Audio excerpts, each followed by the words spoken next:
இன்னைக்கு special appam with கடலைக்கறி. Night ஊற வச்ச கடலையை எடுத்து நம்ம வேக வச்சு தனியாக எடுத்து வச்சுக்கலாம். அதுக்கு தேவையான வெங்காயம், தக்காளி, சின்ன வெங்காயம், பூண்டு, ஒரு பச்சை மிளகா, அப்புறம் வறுத்து அரைக்கிறதுக்கு தனியா, மிளகு, சீரகம், சோம்பு, தேங்காய், 2 வரமிளகா எடுத்துக்கிறோம். இதை தனியாக கடாயில் நல்லா வறுத்துட்டு கொஞ்சமாக தண்ணி ஊற்றி மிக்சியில் நல்லா அரைச்சி நல்லா ஒரு பேஸ்ட் மாதிரி எடுத்துடணும்.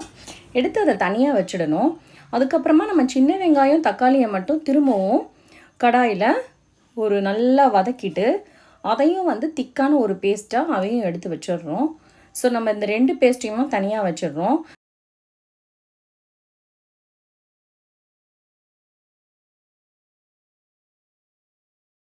இப்போ தான் நம்ம கடலைக்கறிக்கு தேவையானதை பண்ண போகிறோம். கடாயில் எண்ணெய் ஊற்றி சோம்பு, கிராம்பு, பட்டை இதெல்லாம் போட்டுட்டு வெங்காயம், அதுக்கப்புறம் தக்காளி எப்பயுமே நம்ம நல்லா வதக்குற மாதிரி நல்லா வதக்கிடணும். அடுத்தது இஞ்சி பூண்டு பேஸ்ட்டு போடுறோம். அப்புறம் தேவையான உப்பு போட்டு நல்லா வதக்கிடுறோம். எனக்கு உருளைக்கிழங்கு ரொம்ப பிடிக்குன்றதுனால நான் ஆட் பண்ணுறேன். உங்களுக்கு உருளைக்கிழங்கு வேண்டாம் அப்படின்னு தோணுச்சுன்னா அதை ஆட் பண்ணாதீங்க, வெறும் கடலை மட்டுமே போடும். ஸோ உருளைக்கிழங்கையும் ஆட் பண்ணிவிட்டு நல்லா வதக்கிட்டு அதுக்கப்புறம் 2 டேபிள் ஸ்பூன் குழம்பு மசாலா தூள் போடுறேன். உங்களுக்கு தேவைன்னா அதிகமான காரம் எவ்வளோ தேவையோ போட்டுக்கோங்க. அதுக்கப்புறம் கூடவே திரும்பவும் உப்பு போட்டுக்கிறேன். நல்லா வதக்கிட்டு இதை நம்ம நல்லா வதக்கிட்டு இருக்கும்போது இந்த 2 பேஸ்ட்டு எடுத்து வச்சுருக்கோம் இல்லையா, அந்த 2 பேஸ்ட்டுமே இது கூடவே ஊற்றிடணும். இங்கே பார்த்தீங்கன்னா தெரியும். இதுக்கப்புறம் நான் அந்த 2 பேஸ்ட்டையுமே ஊற்றிருப்பேன்.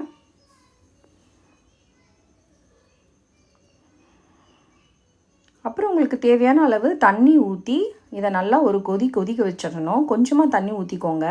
ஏன்னா நம்ம கடலை வேக வச்ச அந்த தண்ணியும் இருக்குது, கடலையும் இருக்குது.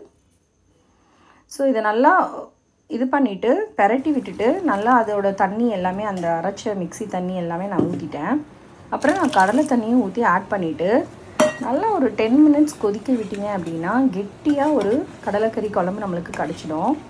இதுக்கு நான் தொட்டுக்கிறதுக்காக வெண்டைக்காய் பொரியல் பண்ணேன். எப்பயும் போல தான் பண்ணேன்.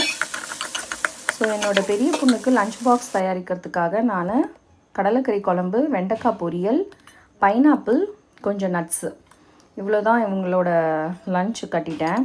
இவங்களுக்கு மார்னிங் ஆப்பத்துக்கு தேங்காய் பால் கொடுத்துட்டேன். நான் ஆப்பம் சுட்டு கடலைக்கறியோட மார்னிங் என்னோடய பிரேக்ஃபாஸ்ட் முடிச்சிட்டேன். ஸோ ரொம்ப செம்ம டேஸ்ட்டாக இருந்தது. இதே மாதிரி நீங்கள் செஞ்சு பாருங்கள். உங்களுக்கு பிடிச்சிருந்தா லைக் பண்ணுங்கள், சப்ஸ்கிரைப் பண்ணுங்கள். தேங்க்ஸ் ஃபார் வாட்சிங் திஸ் வீடியோ. பாய்.